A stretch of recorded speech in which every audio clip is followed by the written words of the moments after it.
So here we have the Land Rover Discovery Sport on a 65 plate. I'm going to start off by showing you around the outside of the car, and then we'll hop in and run through some controls on the inside of it. From the outside though, you can see it's a 5-door car with alloy wheels. Let's start off inside the boot, and then we'll work our way around the rest of the car from there. As we approach the back of the car, you can see we have reversing sensors. Plenty of boot space as well. You can see that there are 7 seats in this vehicle. The rear 2 are currently folded down. Just here, if you give those straps a pull, they will fold out into position, and you can see the amount of boot space you'll have if you have the vehicle set up as a 7-seater. Okay, so we're just going to work our way back around to the front of the car, and then we'll hop in and run through some controls on the inside. But now that we've done a full circle of it, you can see it's in excellent condition the whole way around.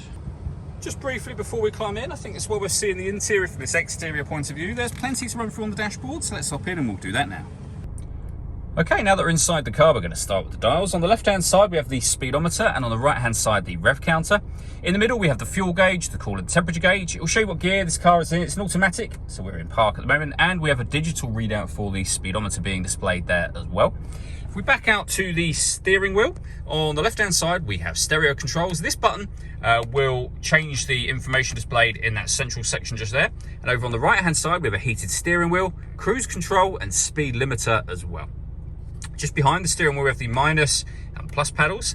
They're so that you can change gear manually with this automatic gearbox. And over in the centre, we have the touchscreen for the car. You've got a few buttons for things like taking you back to the main menu, for example, but essentially most of what you want to do is going to be on this touchscreen. So, for example, you can access your satellite navigation just there. Really nice clear colour display, as you can see. Back to the home screen, where you can pair your phone in this bottom left-hand corner. We're not going to do that now. Media, so this is where you'll listen to radio and also to your own music as well. So you can turn that on and off with the button, which I'll show you in just a moment.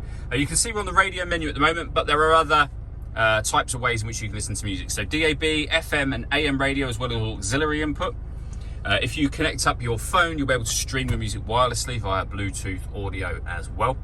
You can also see up here that this car has a parking symbol.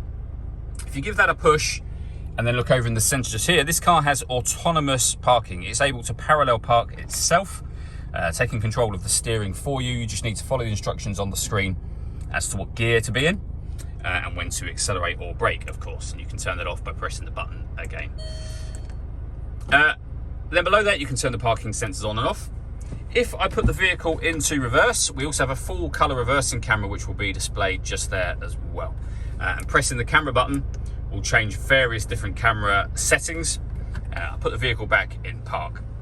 Working our way down, we have dual zone climate control, so you can adjust the passenger temperature, the driver temperature. You can increase and decrease the fan speed. You can determine what direction you'd like the air to be distributed in from here, and all settings will show up on that screen. When you're happy with all of that, this button will turn your air conditioning off and back on again, so you can see it's on through that light just there. Or hit auto. The car will now maintain those 2 temperatures by taking control of the fan speed and direction of the air. If you make any manual adjustment, you'll see auto has now gone off. We also have a heated driver's seat, so up on here you're able to turn the heated driver's seat on. You're also able to then take that back down as well, and you can turn on the air conditioned seats if you like, for both driver and passenger. Underneath that section, we can turn off the traction control, we can turn on the downhill brake control, we can change the driving setup of the car, so you can put it into gravel and snow, mud and ruts, sand, and then you can go all the way back round to the beginning again, just here, which is your special programs off essentially, so just regular normal driving. Down here we can turn off the stop and start, we can put the vehicle in eco. We then have the dial that controls the gears, so you've got reverse, neutral, drive, all here, and sport as well, and then of course park at the end. When you turn the ignition off, that will recess back down for you as well. The last thing I want to talk about is the panoramic glass roof. So we have a button up here that will open that sunblind all the way to the back of the rear seats, and as you can see, that lets in a huge amount of extra light. All that leaves me to say is thank you for taking the time to watch this video. If you'd like to come and see the car in person and have a test drive, please feel free to give us a call here at Mach 1 Cars. We'd love to hear from you soon.